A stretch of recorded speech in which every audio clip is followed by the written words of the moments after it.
selamat datang di Pojok Santai. Sebelum Anda mendengarkan audiobook ini, kami menginformasikan bahwa channel ini adalah review audio dari buku yang ada di Indonesia. Untuk membaca keseluruhan buku ini kami menyarankan membeli buku aslinya di toko buku kesayangan Anda, baik offline maupun online. Keberadaan channel ini dimaksudkan untuk membantu Anda mendapatkan pengetahuan dari buku-buku kesayangan Anda. Jangan lupa untuk subscribe, like, dan komen. Selamat datang di Pojok Santai, channel khusus yang membahas komik dan novel dengan cara asik. Jala Tunda bermimpi mendapat pesan dari kekasihnya, Suwitri. Akankah Jala Tunda mengikuti setiap pesan dari Suwitri itu? Yuk langsung saja disimak video berikut ini.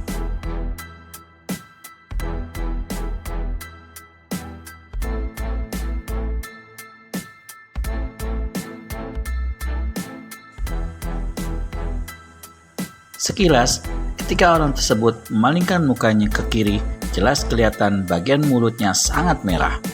Selesai menggosoki badannya, benda tadi dibuangnya ke dalam telaga, lalu dia mengambil lagi sebuah gumpalan merah yang sebelumnya terletak di atas ujung batu.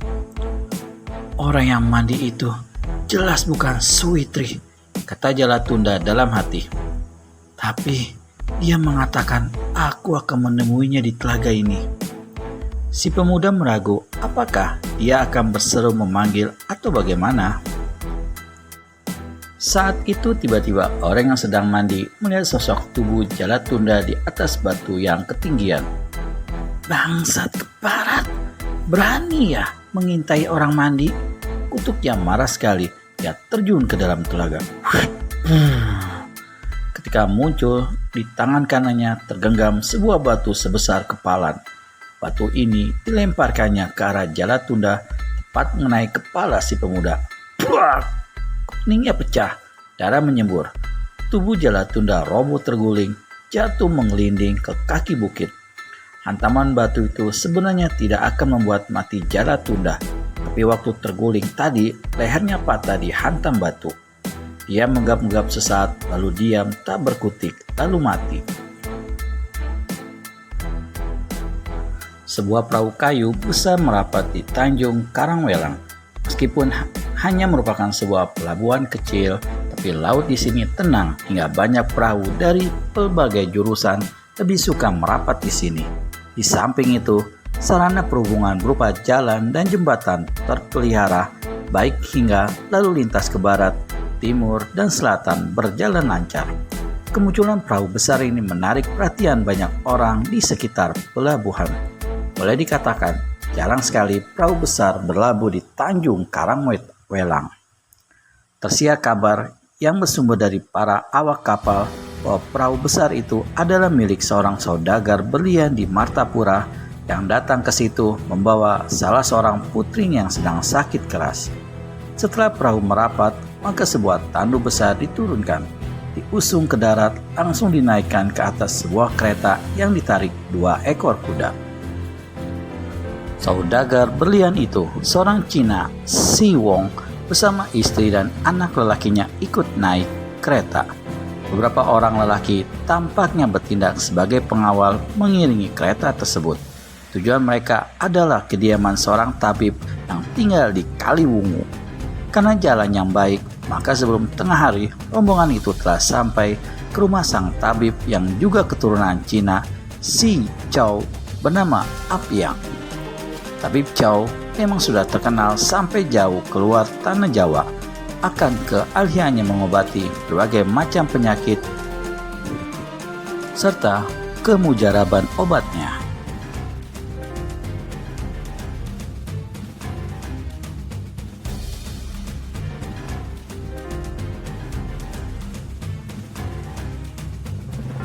Setelah hampir 6 bulan mengobati penyakit putrinya, keluarga Wong memutuskan untuk membawa putri mereka, Wong Cuilan, ke tanah Jawa agar dapat diobati langsung oleh tabib Chow tadi.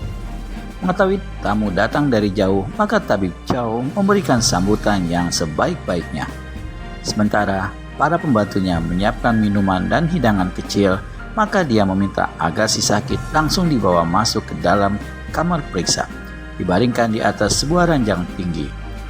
Wong Cui Lan tampak pucat sekali, kurus dan tertidur pulas. Wong Tampie, ayah si sakit, segera menuturkan sakit anak yang diderita sejak 6 bulan lalu. Berbagai obat telah diberikan. Bermacam-macam ahli pengobatan telah dimintakan bantuannya. Namun sakitnya Cui Lan tidak berkurang, malah keadaan gadis anak ketiga warga Wong itu semakin parah. Setelah mendengar kemasyhuran tabib Chow, maka mereka memutuskan untuk membawa Cui Lan pada tabib itu. Setelah menatap sesaat wajah si sakit, tabib Chow bertanya, "Saudara Wong, para ahli pengobatan terdahulu, apakah mereka ada mengatakan anakmu mengidap sakit apa?" Wong Tampie gelengkan kepala. "Tak ada seorang pun yang tahu. Mereka hanya menduga-duga. Malah ada yang bilang anakku ini penyakitnya aneh." "Ada yang menduga, dia diguna-guna orang." Nyonya Wong ikut bicara. Tapi Chow memperhatikan bibir si sakit yang berwarna kebiru-biruan lalu berkata, "Anak kalian tidak sakit karena guna-guna. Dia menderita kelainan jantung. Hanya saja bagaimana?" tanya Wong Tampie ketika dilihatnya sang tabib tidak meneruskan ucapannya. "Hanya saja kalian datang terlambat. Mohon dimaafkan saudara Wong." "Apa maksudmu saudara tabib? Putrimu sudah meninggal, mungkin sekitar 1 jam yang lalu." Nyonya Wong langsung menjerit dan meraung. "Ah!" Wong Tampei dan putrinya berusaha berlaku tenang. Kau belum lagi memeriksanya. Bagaimana bisa bilang putriku sudah meninggal, ha?" Bibirnya kering dan biru, itu tanda yang sangat pasti.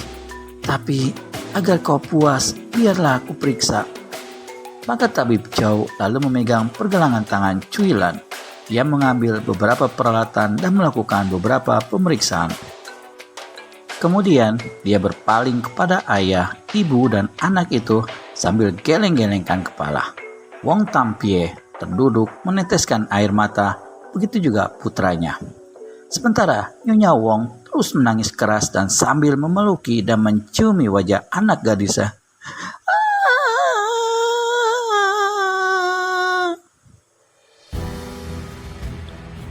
"Apa yang kami lakukan sekarang?" tanya anak lelaki Wong. "Kalian beristirahat saja dulu. Aku akan memberikan obat pengawet agar jenazah tetap utuh sampai di Martapura. Cuma kalau aku boleh memberi nasihat, makin cepat kalian membawa jenazah ke perahu dan berlayar akan makin baik." Kenapa begitu?" tanya Wong Tampie. Tapi Chow menarik napas panjang. "Kalian mungkin tak percaya, tapi inilah ceritanya." Lalu tabib Chow menuturkan peristiwa-peristiwa penculikan atas jenazah 6 orang gadis yang menggeparkan dan mengerikan itu. Tentu saja warga Wong cemas bukan main mendengar penuturan itu. Mereka tak ingin Cui Lan mengalami nasib yang sama. "Kami mohon petunjukmu saudara tabib. Kurasa kedatangan kami dengan perahu layar besar telah menarik perhatian orang. Tak mungkin membendung rahasia.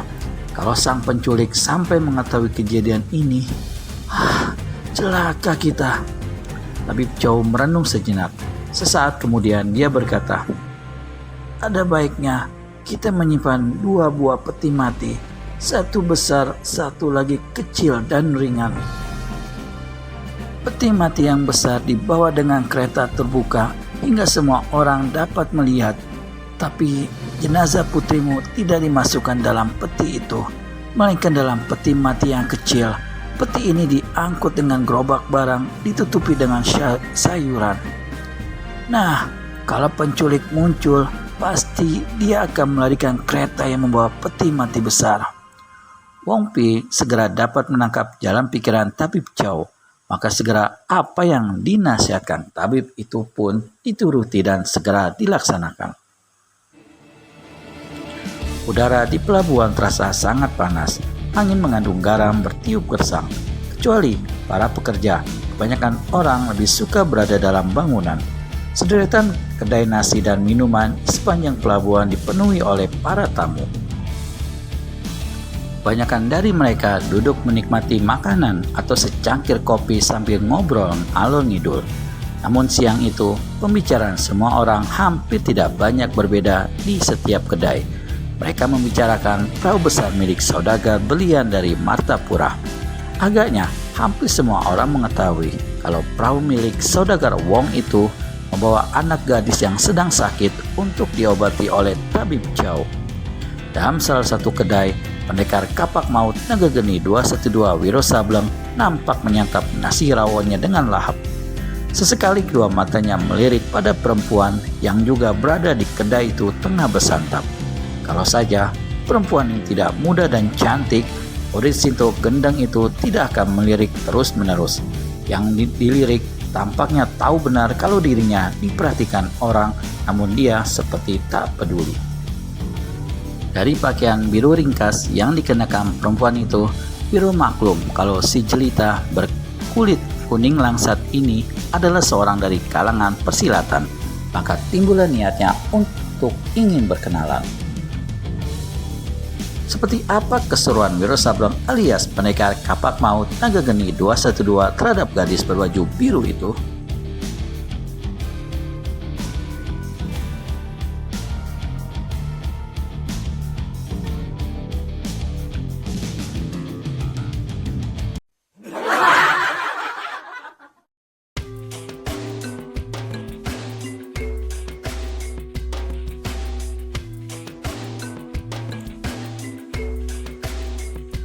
Udara di pelabuhan terasa sangat panas. Angin mengandung garam bertiup gersang. Kecuali para pekerja, kebanyakan orang lebih suka berada dalam bangunan. Sederetan kedai nasi dan minuman di sepanjang pelabuhan dipenuhi oleh para tamu.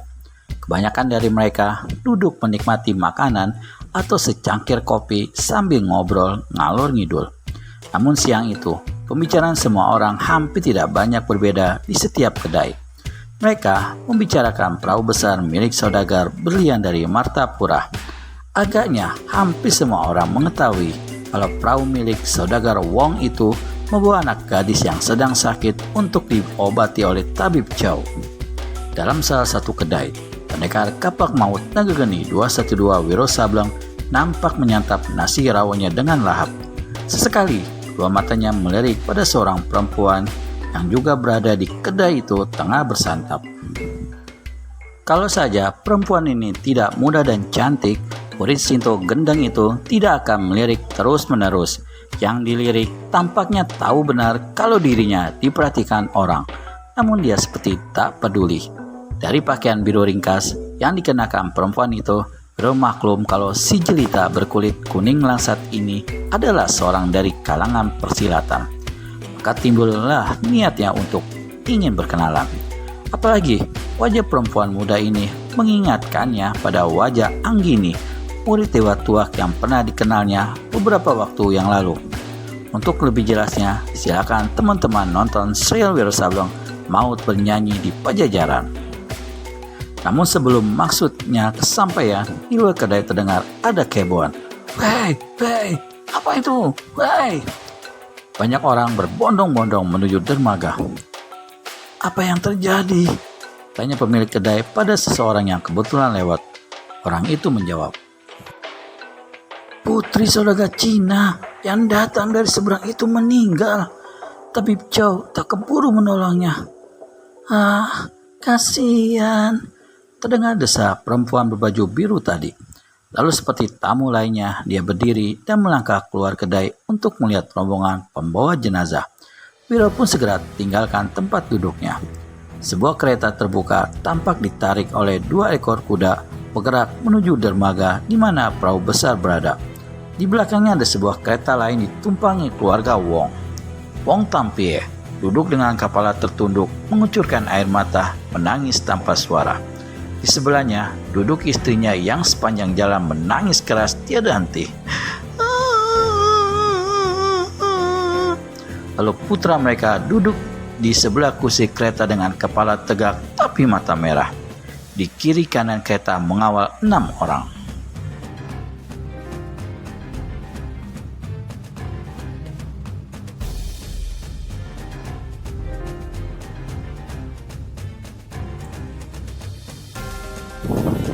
Di sebelah belakang sekali, jauh tertinggal dari rombongan induk menyusul sebuah gerobak syarat berisi sayur. Orang banyak ikut mengiringi rombongan itu menuju tepi dermaga. Vero tegak di samping perempuan cantik berbaju biru. Dia tengah berpikir-pikir bagaimana cara yang baik untuk menegur perempuan ini. Tiba-tiba si baju biru berpaling padanya tersenyum. Pucuk dicinta ulam tiba, pikir Wiro Sableng. Ia balas tersenyum. Perempuan itu mengulurkan tangannya, menyerahkan sejumlah uang kecil. "Sahabat, kau tentu mau menolongku." "Tentu saja. Apa ini?" Si baju biru memasukkan uang receh itu ke dalam genggaman Wiro seraya berkata, "Aku ada keperluan penting. Tolong berikan uang ini pada pemilik kedai pembayar makanan yang tadi kusantap." Senyum lebar penuh harapan yang tadi menyeruak di mulut Wiro serta merta lenyap ketika dia mengetahui apa maksud perempuan cantik itu. Sebelum dia sempat berbuat atau mengatakan sesuatu, si baju biru telah lenyap di antara orang banyak. Dengan jengkel, Wiro timang-timang uang itu dan akhirnya melangkah menuju kedai tempat dia makan tadi. Tapi langkahnya belum jauh ketika mendadak dari arah dermaga terdengar suara keributan. Weh, apa tuh?" Saat itu, Wiro melihat kusir kereta yang membawa peti mati mencelat mental dan terhempas di jalan. Dihantam tendangan seorang lelaki yang pakaiannya tampak seperti pengemis. Orang ini kemudian menyambar tali kekang 2 ekor kuda lalu menggebrak kedua binatang itu. Sebelum kereta mayat menghambur, 2 orang tampak berusaha menghalangi. Keduanya adalah Wong Tampie dan putranya. Masing-masing membawa sebatang tongkat. 6 orang berkuda ikut pula mencegat. Tapi pengemis di atas kereta mayat hebat sekali. Dia pergunakan cambuk kuda untuk menghantam orang-orang itu. Tongkat di tangan Wong Tampie mental, sedang tongkat di tangan putranya patah 2. Lalu 6 orang pengawal dihajar dengan cambukan hingga luka-luka melintir kesakitan. Peristiwa itu berlangsung cepat sekali. Hingga ketika Wiro Sableng sampai di tempat itu, si pengemis yang melarikan kereta mayat sudah lenyap di tikungan jalan. "Kejar!" teriak salah seorang pengawal. Mukanya tampak luka bekas hantaman cambuk. "Tidak usah," Wong Tampie mencegah yang membuat pengawal itu serta kawan-kawannya keheranan. "Orang itu melarikan peti mati jenazah putrimu, Saudagar Wong," kata si pengawal. "Biarkan dia mencuri peti dan jenazah anakku. Semua segera naik ke atas perahu. Dahulukan gerobak sayur itu." Wong Tampie dan istrinya dan anak laki-lakinya segera naik ke atas perahu besar. Para awak perahu dibantu oleh 6 pengawal tadi menaikkan gerobak sayur ke dalam perahu. Tak lama kemudian, perahu besar itu pun mulai merenggang meninggalkan dermaga. Di atas anjungan, Wong Tampie nampak berdiri dengan wajah lega. "Untung tabib Chow menyusun siasat itu. Kalau tidak, pasti jenazah Cui Lan sudah kena diculik penjahat." "Heran," kata putranya sang saudagar. "Siapa sebenarnya pencuri tadi? Tampaknya seperti peminta-minta. Apa perlunya mencuri mayat orang? Aku pun tidak mengerti. Dunia ini semakin tua. Segala kejahatan dan keanehan bisa saja terjadi," kata saudagar Wong, lalu dia masuk beranjak meninggalkan anjungan. Kita kembali ke pelabuhan. Ada 2 hal yang dirasa aneh oleh murid Sinto Gendang. Pertama, orang berpakaian pengemis itu melarikan peti mati berisi jenazah putri saudagar Cina itu. Kedua, mengapa sang saudagar sendiri mencegah para pengawalnya mengejar si pencuri dan memerintahkan cepat-cepat naik ke atas perahu besar? Karena tidak mendapatkan jawabannya, maka Wiro Sableng akhirnya memutuskan untuk mengejar sendiri kereta mayat yang dibawa kabur itu. Dia menyambar seekor kuda yang tertambat tak jauh dari situ, lalu membedal binatang ini ke arah lenyapnya kereta tadi. Kira-kira beberapa ratus tombak dari tikungan jalan, Wiro menemukan kereta itu berhenti di tepi jalan. Penutup peti mati berada dalam keadaan terbuka. Ketika dia meneliti ke dalam peti, ternyata peti itu kosong. Jenazah putri saudagar itu dilarikan, membatin Wiro. Dia coba meneliti keadaan sekitarnya. Tak ada sesuatu yang dapat dijadikan petunjuk kemana jenazah itu dibawa kabur. Berarti rasa ingin tahunya menemui jalan buntu hanya sampai di situ. Sementara itu, selagi Wiro berusaha menyelidiki kejadian itu, di pelabuhan telah terjadi lagi gemparan. Saat itu orang banyak masih berkumpul di sepanjang dermaga. Mereka membicarakan apa yang barusan terjadi sambil memandangi perahu besar semakin menjauh ke tengah laut. Saat itulah seseorang terdengar berteriak, "Hei, orang yang melarikan kereta mayat itu ada di sana. Lihat, dia menendang pemilik perahu pukat." Bagaimana selanjutnya? Apakah pengemis itu akan berhasil? Temukan jawabannya di video selanjutnya hanya di channel Pojok Santai. Segera subscribe dan tekan tombol lonceng untuk mendapat notifikasi video terbaru dari kami. Terima kasih dan sampai bertemu kembali.